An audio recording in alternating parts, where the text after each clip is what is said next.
Dalawang sunog na itala sa Sultan Kudarat Province. Pasado alas 6 kagabi ay sumiklab ang sunog sa residential area ng Malvar Street, Tacurong City, hindi kalayuan sa Tacurong Doctors Hospital. Alauna ng hapon ay nagkaroon ng grass fire sa Purok Matahimik, Barangay Kenram sa Isulan na pinatindi dahil sa used oil pond ng isang planta sa lugar.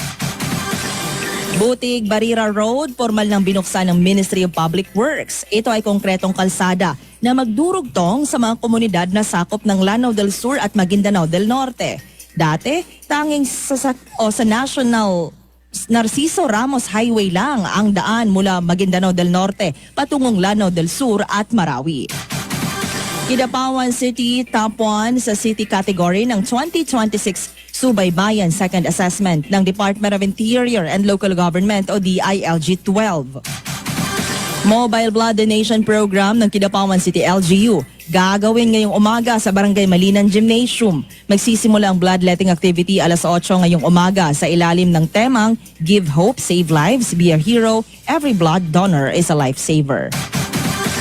Cash subsidy sa college students ng Cotabato City. Itutuloy na ng city government. Bawat beneficiary makakatanggap ng hanggang 10,000 pesos ayon sa FB page ni City Mayor Bruce Matabalao.